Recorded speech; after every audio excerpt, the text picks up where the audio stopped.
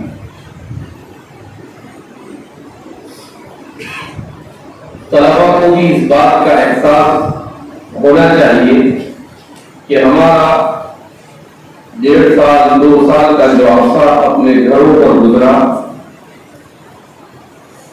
وہ بہرحال اگر ہم نے اسے صحیح مصرف کے ساتھ نہیں گزارا تو زندگی کے قیمتی لمحات کو ہم نے ضائع کیا۔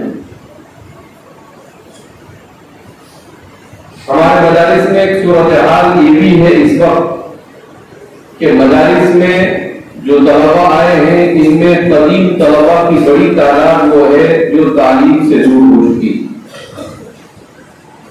خاص طور پر جو بڑی عمر کے طلبا تھے، ان طلبا نے صرف اس لیے تعلیم کو ترک کر دیا کہ انہوں نے یہ دیکھا کہ مہینے میں محنت کرنے سے 5 10 15 ہزار روپے مل جاتے ہیں،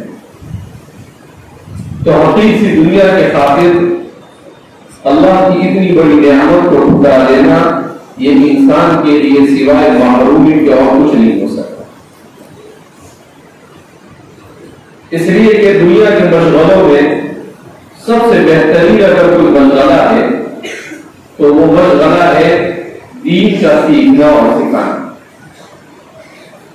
دین کا سیکھنا اور سکھانا یہ افضل ترین عمل ہے۔ دوسری طرف دینی تعلیم سے انسان کی دنیا بھی بنتی ہے اور آخرت بھی بنتی ہے۔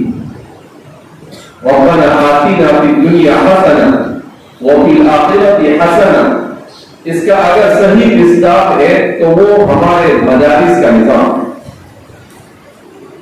لہذا جو طلبا ہمارے مدارس میں رمضان المبارک کے بعد آ چکے ہیں، ان طلبا کو اس بات کا احساس ہونا چاہیے کہ اللہ رب العزت نے اپنے خصوصی فضل سے انتخاب کر لاکھوں اور کروڑوں بچوں میں سے آپ کو اپنے دین کی تعلیم کو سیکھنے کے لیے منتخب کیا۔ یہ اصطفاء من اللہ ہے، یہ انتخاب اللہ کی طرف سے۔ جب یہ اللہ کی طرف سے انتخاب ہے تو اب طلبا کی ذمہ داری یہ بنتی ہے کہ وہ اس انتخاب پر پورا اتریں۔ ہم مدرسے میں اس مقصد سے آئے، ہمارا مدرسے میں آنے کا مقصد یہ ہونا چاہیے کہ ہماری مدرسے کے قیام کے دوران کی زندگی کا ہر لمحہ صرف اور صرف اس جستجو میں ہو کہ میرے علم میں کیسے اضافہ ہو۔ مفتی شفیع صاحب، مفتی اعظم مفتی شفیع صاحب رحمۃ اللہ علیہ،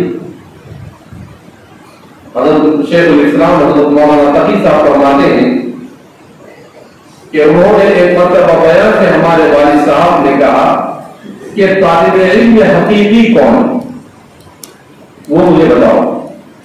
طلبہ خاموش رہے تو آپ نے کہا کہ طالب علم حقیقی وہ ہے جس کو ہر لمحہ اپنے علم کی فکر ہو اور جس میں یہ صفت نہ پائی جائے اور غفلت اور لاابالی پن کے ساتھ زندگی گزارے، کہا وہ محروم القسمت۔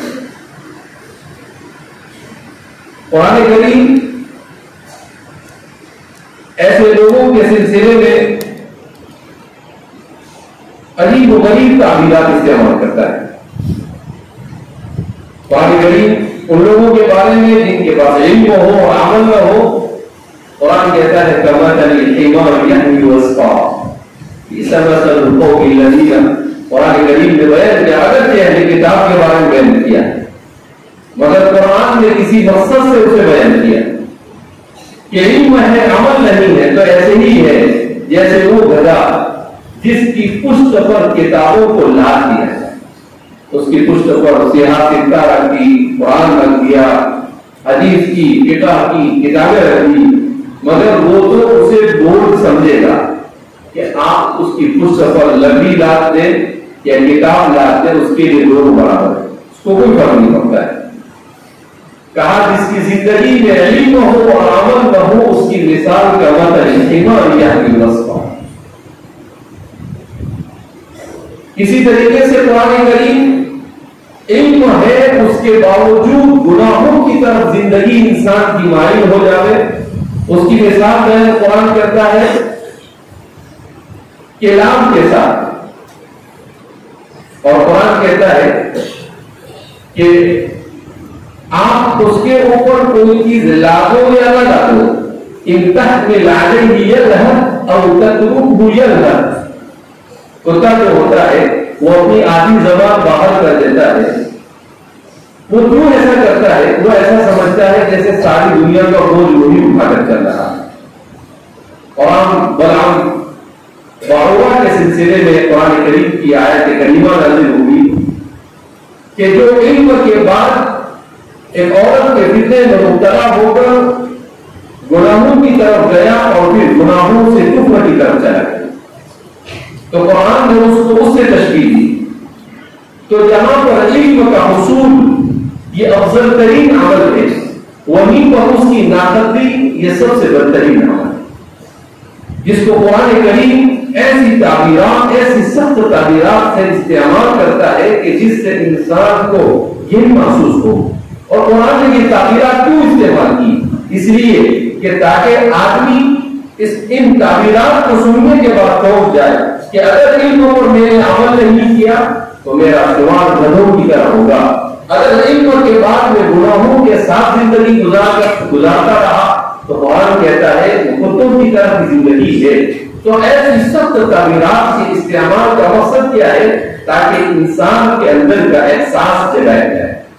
اس لیے ہمیں بڑی سوچ کے ساتھ بہت ہی زیادہ سوچ سمجھ کر زندگی گزارنے کی ضرورت ہے۔ طالب علمانہ زندگی کوئی منظم ہونی چاہیے۔ انسان کی طالب علمی کا دور یہ انسان کی جنت اور جہنم بنانے کا دور ہے، یہ انسان کی عزت اور ذلت بنانے کا دور ہے۔ اس دور میں وہ جتنا متقی اور پرہیزگار ہوگا، وہ جتنا نمازوں کا اہتمام کرنے والا ہوگا، وہ جتنا قرآن کی تلاوت کرنے والا ہوگا، وہ جتنا اپنی کتابوں سے محبت کرنے والا ہوگا، اتنا ہی زیادہ مستقبل کی زندگی میں اللہ اس سے بلندیوں سے نوازے گا۔ اور جتنا وہ طالب علمی کے زمانے میں سست ہوگا اتنا ہی وہ دنیا اور آخرت کے خسارے کو اٹھانے والا ہوگا۔ خسر الدنیا والآخرہ۔ حضرت قاری صدیق صاحب مانوی نور اللہ وقدرہ اپنی زندگی کے آخری ایام میں طلباء کے درمیان نصیحت کرتے ہوئے فرماتے ہیں، آپ نے کہا کہ جو بچہ مدرسے میں آنے کے بعد جہاں پر مدرسوں میں آپ کے کھانے پینے اور رہنے سہنے کا انتظام کیا جاتا ہے نہیں پڑھے گا اور ایسے ہی اپنی زندگی کھا پی کر بڑا ہو کر گزار دے گا تو آپ فرماتے ہیں کہ اسے اس مدرسے کی زندگی کے بعد فاقہ کشی سے دوچار ہونا پڑے گا۔ جزاء سیئۃ سیئۃ مثلھا، اس لیے کہ جہاں پر آپ کو اس لیے کھلایا پلایا جا رہا تھا کہ آپ علم حاصل کریں، آپ نے علم نہیں حاصل کیا، کہا اس زندگی کے بعد کی زندگی میں آپ کو فاقے سے گزرنا پڑے گا۔ اور میں اپنے ساتھ پڑھنے والے کچھ ایسے طلباء کو آج بھی جانتا ہوں جن کے نام کا اظہار کرنا صحیح نہیں ہے، کہ آج بھی ان کو جانتا ہوں کہ انہوں نے پڑھنے کے زمانے کی زندگی میں لاپرواہی پن کے ساتھ زندگی گزاری۔ اس زمانے کے اندر وہ تھیٹروں کے اندر میں فلمیں دکھائی جاتی تھی، فلموں کو دیکھنے کے لیے جانا، لباس پینٹ پہننا، نماز کا اہتمام نہ کرنا، لاپرواہی پن سے زندگی گزاری۔ میں اللہ کے گھر میں بیٹھ کر کہتا ہوں کہ ان کی زندگی آج نجیبت بن چکی ہے، ایسی بدترین زندگی ہے۔ ابھی ہمارے ایک ساتھی کا بھائی مجھے ملا کہیں پر، تو اس نے کہا کہ میں فلاں کا بھائی ہوں آپ کے ساتھی کا، تو میں نے کہا وہ کیا کرتے ہیں؟ تو کہا کہ مولانا بہت برا ہے، میں کہ کیا ہوا؟ تو کہا کہ یار پہلے مدرسوں میں پڑھانے کے لیے گئے مگر گٹکے کی عادت تھی جس کی وجہ سے کہیں پر ٹک نہ سکے، اچھی عادتیں نہیں تھی. پھر اس کے بعد اپنی تجارت شروع کی تو تجارت میں خسارہ ہو گیا اور اس خسارے کے بعد مقبول ہو گئے. مقبول ہونے کے بعد ڈائبٹیز کے مرض میں مبتلا ہو گئے. ابھی صرف موت کا انتظار کر رہے ہیں. تو یہ مدرسے میں لاحوال پن، یہ ہمارے طلبا اس کو بہت ہلکا لیتے ہیں کہ چھوٹا موٹا نہیں، بہت کچھ ہوتا ہے. جس کی جیت کی جاگ کی مثالیں آج بھی دنیا کے اندر میں کیا ہے موجود ہے. اس لیے ہمارے طلبا کو آپ آئے ہیں تو آپ کو العلم لا يعطيك بعضه حتى تعطيه كله. آپ اپنے آپ کو جب تک کہ پورا نہیں کھپائیں گے علم کے پیچھے وہاں تک کہ آپ کو علم کا بعد نہیں ملے گا، اور علم کا بعد دنیا کی ساری نعمتوں کو غالب کرتا ہے.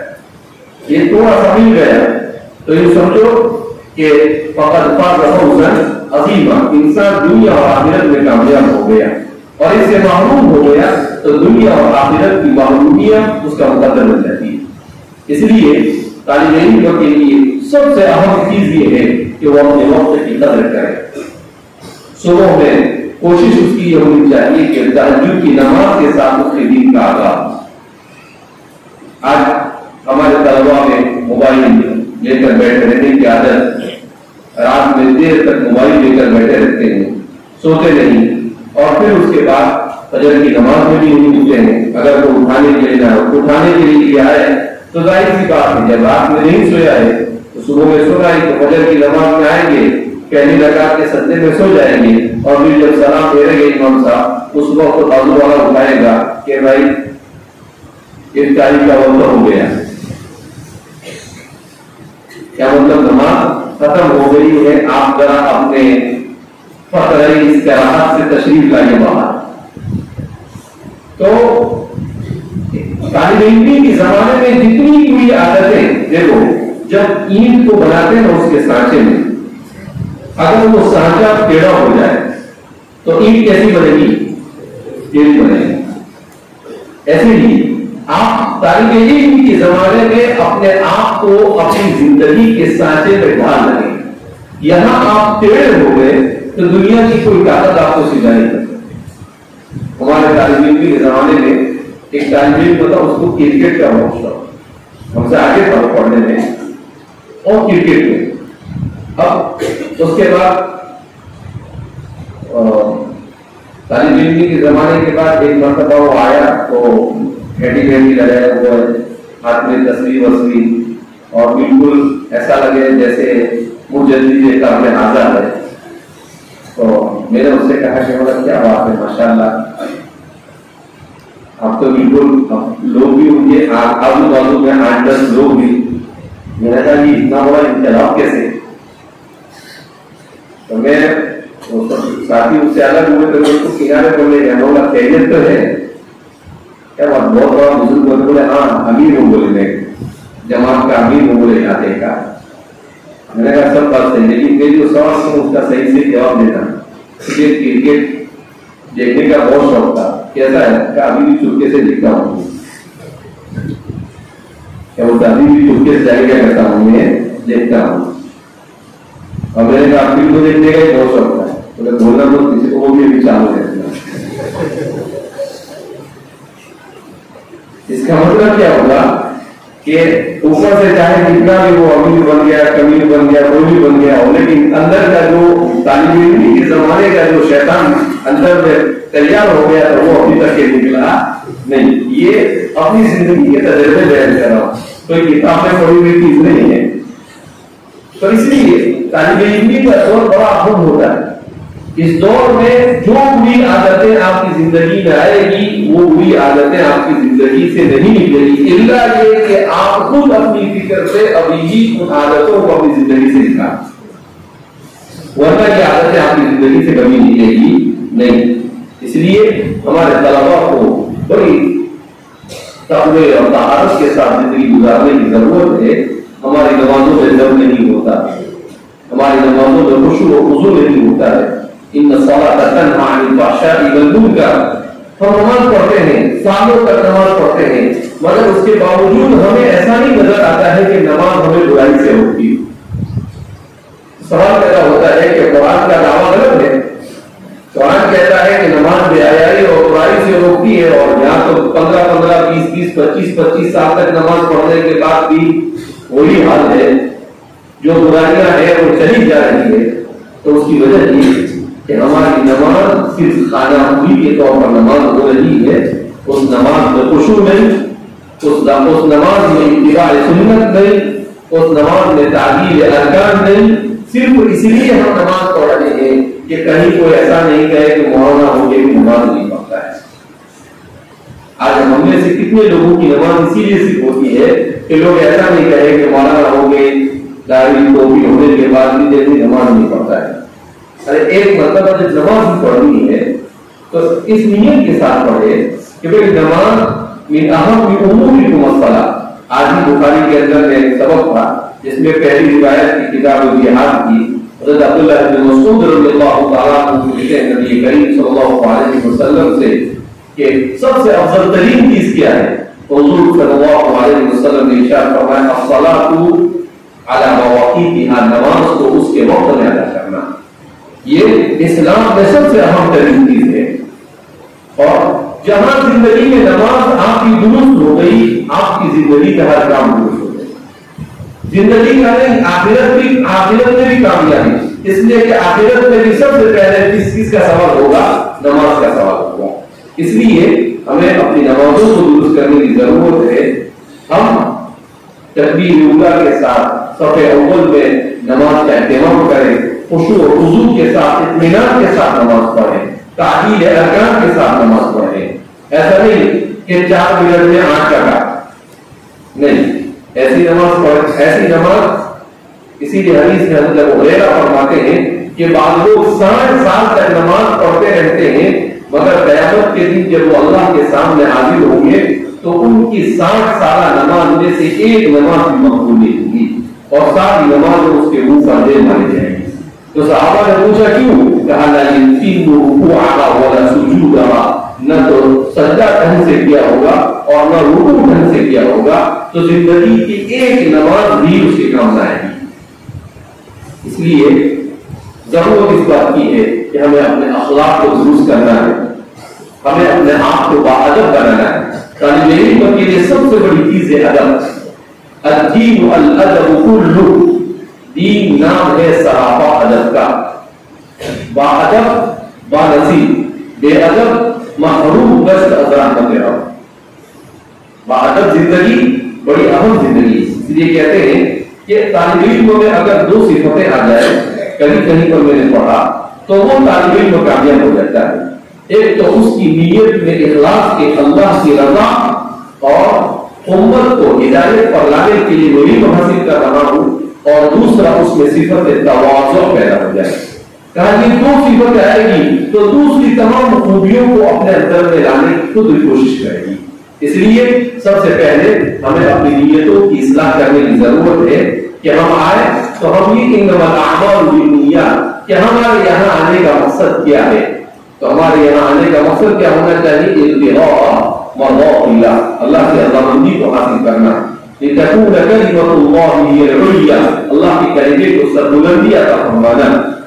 تو اس لیے ہم اپنے آپ کو بہتر سے بہتر انسان بنا سکتے ہیں، وہ یہی پر بنا سکتے ہیں، کسی اور جگہ پر انسان نہیں بن سکتا۔ کالجوں میں انسان نہیں بنتے ہیں، بلکہ اچھے انسان بھی ہوتے ہیں تو وہ انسان کی فہرست سے نکل جاتے ہیں۔ حضرت مولانا علی ندوی نور اللہ مرتضی یہ فرمایا کرتے تھے کہ مدرسہ یہ انسان کو انسان بنانے کی فیکٹری ہے، یہاں کو صحیح معنی میں انسان کو انسان بنایا جاتا ہے۔ اس لیے ہمیں اپنے اسلاف کی زندگی کا مطالعہ کرنا چاہیے کہ کتنی محنتوں اور مشقتوں کے ساتھ یہ حاصل کیا۔ آج ہمارے پاس لائٹ ہے، پنکھے ہیں، اس زمانے میں کچھ نہیں ہوتا تھا، مگر اس کے باوجود ان لوگوں کی جد و جہد اور محنت ایسی زبردست ہوتی تھی کہ شیخ عبد الفتاح اللہ نے کتاب لکھی صفحات من صبر العلماء على شدائد العلم والتحصیل، کتاب کا نام ہے، کوئی آیت نہیں ہے، تو کتاب صبر و استقامت کے پیکر، اردو میں کسی نے اس کا ترجمہ بھی کیا ہے. ہر طالب علم کو اور ہر استاد کو، ہر معلم کو یہ کتاب پڑھنی چاہیے اور کلاس میں اور مسجد میں اس کی تعلیم ہونی چاہیے. آپ کو اس میں لکھا ہے کہ میں نے جب دیکھا کہ ہمارے زمانے میں طلبا، حالانکہ آپ کے انتقال کو بھی تقریباً 27 سال ہو گئے، 1997 میں آپ کا انتقال ہوا جب ہم طالب علم بنے، تو اس وقت انہوں نے لکھا ہے اس کتاب کے تقریباً 35 ایڈیشن، 35واں ایڈیشن جو میرے پاس ہے، یعنی دنیا کی بہترین چھپی جانے والی کتابوں میں سے صفحات المصطفى العلماء. تو اس میں انہوں نے لکھا اس کے مقدمے کہ اس کتاب کو میں نے اس لیے لکھا کہ میں نے جب دیکھا کہ طلبا ہمارے زمانے میں ان کے پاس علم کی وہ طلب باقی نہیں رہی جو ہمارے اسلاف کے پاس تھی، وہ خلوص باقی نہیں رہا جو ہمارے اسلاف کے پاس تھا، وہ محنت اور جدوجہد کا جذبہ نہیں رہا جو ہمارے اسلاف کے پاس تھا. تو میں نے ہمارے اسلاف کی سیرتوں سے مطالعہ کر اس کتاب کو تیار کیا تاکہ ہمارے طلبا اس کتاب کو پڑھنے کے بعد اپنے آپ کو ہمارے اسلاف کی طالب علمانہ زندگی کے مطابق ڈھالنے کی کوشش کریں. ہم لوگ اپنے وقت کو ضائع کرتے ہیں. تو آپ نے ایک اور کتاب لکھی ہے قیمت الزمن عند العلماء، کہ علماء کی یہاں پر وقت کی قدر و قیمت کیا ہے، اس کا بھی اردو میں ترجمہ ہوا ہے وقت کی اہمیت. تو شروع سال میں طلبا اور اساتذہ کو ایسی کتابیں پڑھنی چاہیے، اس کی تعلیم کرنی چاہیے.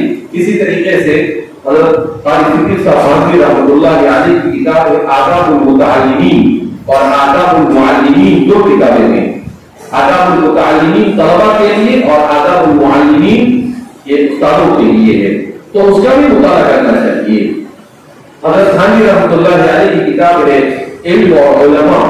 تو اس طرح کی کتابیں پڑھنے سے انسان کے اندر شوق پیدا ہوتا ہے، انسان کی طبیعت کے اندر ایک طالب علم کے لیے جدوجہد کا جذبہ پیدا ہوتا ہے. مگر آج ہمارے پاس فرصت نہیں ہے، یا تو اپنے موبائل سے، یا ہمارے پاس فرصت نہیں ہے کھیل میں کودنے سے، یا ہمارے پاس فرصت نہیں ہے دین کرنے سے. یہ زمانے کا سب سے بڑا بند ہے کہ ہم کچھ کریں گے نہیں اور کہیں گے فلاں حضرت ایسے نہیں، فلاں حضرت ایسے نہیں. طالب علم اگر استاد کی غیبت کرتا ہے، اس طالب علم کو کبھی بھی علم حاصل نہیں ہو سکتا. استاد کی غیبت کرنا اور اس کی پیٹھ کے پیچھے اس کی برائی کرنا، یہ علم سے محرومی کا اہم اور بنیادی سبب مانا جاتا ہے. تو اس لیے آپ آئے ہیں، آپ کے والدین نے آپ کو یہاں پر بھیجا ہے، تو آپ کا کام یہ ہے کہ آپ پورے اپنے ذہن و دماغ کو صرف ایک ہی طرف، جیسے آپ دیکھتے ہیں گھوڑے کو جب لمبے سفر پر لے جاتا ہے تو کیا کرتے ہو، اس کی آنکھ کے اوپر اس طریقے سے رکھ دیتے ہیں تاکہ وہ صرف سامنے دیکھ کر چلتا ہے، آلو بلو کر دیکھے. تو طالب علموں کو صرف علم کے علاوہ کوئی چیز نظر نہیں آنی چاہیے. من طلب العلم سہر اللیالی، یہاں پر سہر اللیالی ہے مگر کتاب اور علم کے لیے نہیں، جوال کے لیے، موبائل کے لیے سہر اللیالی. یہ سہر اللیالی ہلاکت خیز ہے، اور وہ سہر اللیالی جو کتاب کے مطالعے کے لیے ہے، سبق یاد کرنے کے لیے ہے، وہ نتیجہ خیز ہے. تو ایک ہلاکت خیز ہے اور دوسرا نتیجہ خیز ہے. تو جس سے چاہیے اختیار کرے. تو اس زمانے میں یہ جو موبائل ہے یہ در حقیقت ہمارے انسان زندگی کے لیے ہلاکت اور ایک قسم کا عذاب اور آزمائش. ایک آدمی نے آدمی بڑا اچھا مضمون لکھا تھا کہ حضرات صحابہ کرام رضوان اللہ تعالیٰ مجمعین کو حجۃ الوداع کے موقع پر اللہ نے آزمایا، کیونکہ صحابہ میں سے اکثریت کو شکار کا شوق تھا اور احرام کی حالت میں شکار نہیں کر سکتے. اور دوسری طرف اللہ رب العزت نے کیا کیا کہ شکاری جانوروں کو ان کے ارد گرد بھیج دیا. اب شکاری جانور گھوم رہے ہیں ارد گرد اور ادھر احرام میں شکار نہیں کر سکتے ہیں. تو سب سے بڑی آزمائش ہو گئی کہ اللہ اب کیا کرے. لیکن انہوں نے اپنے نفس پر کنٹرول کیا اور کہا کہ بہرحال اللہ نے منع کیا ہے کہ حالت احرام میں یہ کام نہیں کر سکتے ہیں، تو ہمیں اس کام کو کسی صورت میں کرنا نہیں ہے. کہا بالکل اسی طریقے سے ہمارے زمانے میں موبائل یہ ہمارے لیے آزمائش بن چکا ہے. اگر ہم نے اپنے آپ پر صحابہ کی طرح کنٹرول نہیں کیا تو اس صورت میں سوائے دنیا اور آخرت کے ہلاکت کے اور کوئی چیز حال آ سکتی نہیں. طالب علم کے پاس موبائل ہونا ہی نہیں چاہیے.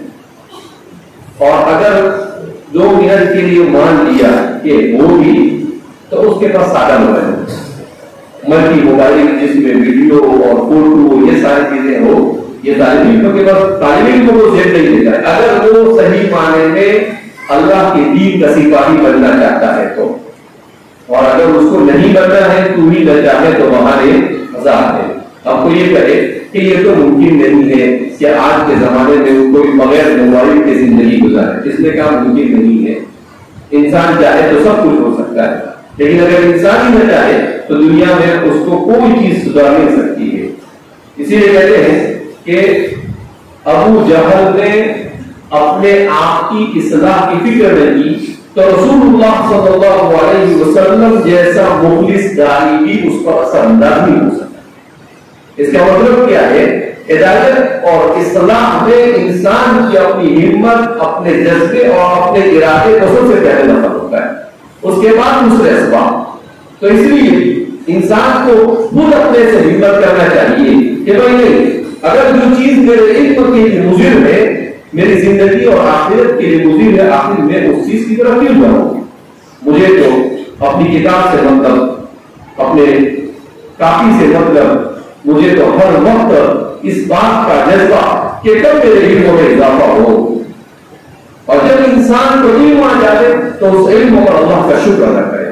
ہمارے زمانے میں کیا ہوتا ہے, ایک تو طلبہ پڑھتے نہیں, پڑھنے میں کچھ ہی طلبہ ہوتے ہیں جو پڑھتے ہیں.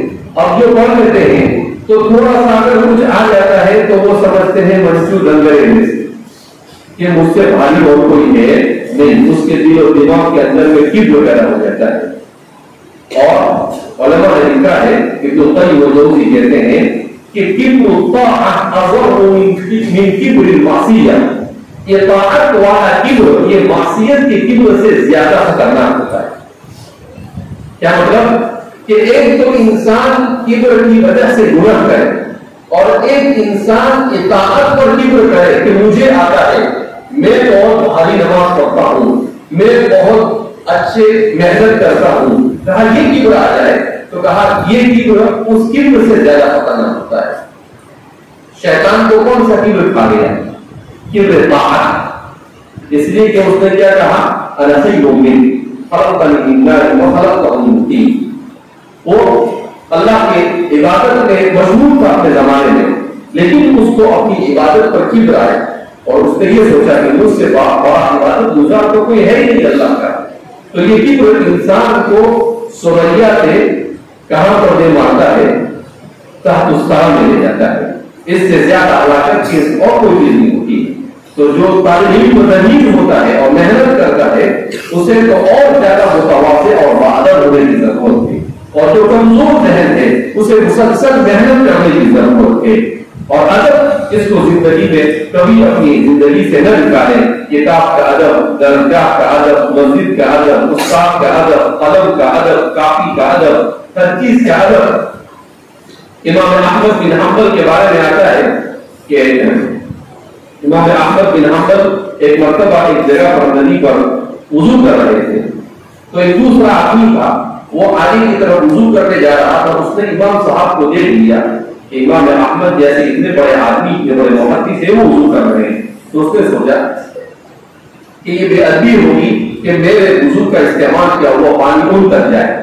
تو اس نے اس جگہ کو چھوڑ کر وہ پیچھے چلا اور وہ گنہگار بن جاتا اللہ کا. لیکن لکھا ہے کتابوں میں کہ اس کے انتقال کے بعد دیکھا کسی نے کہ وہ جنت میں ہے اور اچھی حالت میں ہے, تو اس سے پوچھا کیا ہوا, تو کہا اللہ کو میری یہ ادا پسند آئی اور اللہ نے کہا کہ تو نے ایک عالم کا ادب اور احترام کیا اور اس ادب کو مجھے پسند آیا, لہٰذا جا میں تیرے ساتھ گناہوں کیا کرتا ہوں معاف. تو ادب بہت بڑی نعمت ہے.